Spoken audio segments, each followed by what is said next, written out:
Hello mga ka-farmers, eto mga ka-farmers, meron tayong mga papisa dito na mga white leghorn. At ito din mga ka-farmers ang isa sa mga dahilan natin kung bakit hindi tayo nakapagbenta ng mga fertile eggs. So yung mga sisiw kasi dito mga ka-farmers sa amin ay mabilis lang mabenta.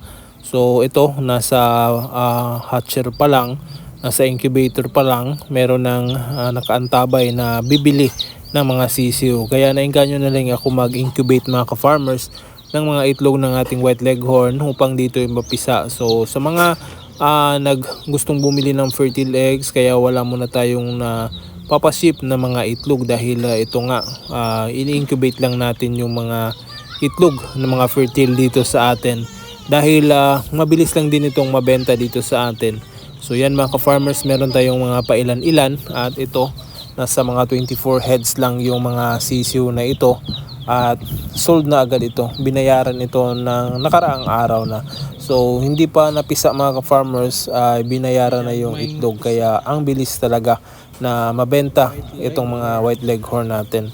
So ngayon pinapahinga ko muna yung mga breeders ko, tapos magbe-breed na naman ako ulit ng mga ganito. So ito mga ka-farmers, yung mga paka next year magpaparami na rin tayo ng mga ganito para naman maging materials natin.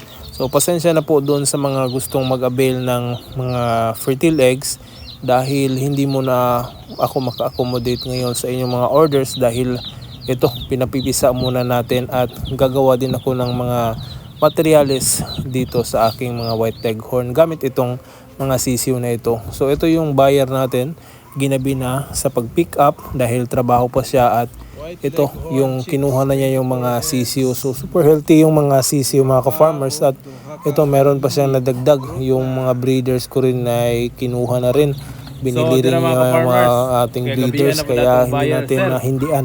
Kaya ito si sir nakuha na lahat. Ilang beses na rin ito siyang nagbili sa atin ng mga manok na mga white leghorn. So ito mga ka-farmers, dinala na din natin doon sa kanyang motor para umuwi na. So may kalayuan din yung kanyang bahay dito sa amin, at okay lang din naman dahil nakamotor siya. So yun lang mga ka-farmers, at maraming salamat sa panonood sa ating mga videos at sa mga suporta. At dun sa mga gustong mag-avail ng fertile eggs, antay-antay lang muna talaga dahil hindi ko pa mapagbigyan ko kayo lahat.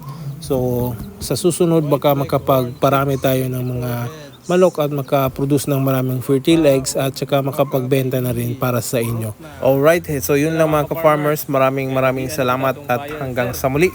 See you in my next vlog at happy farming! Woo! Salamat sir! Salamat po, sir. Happy farming! Woo!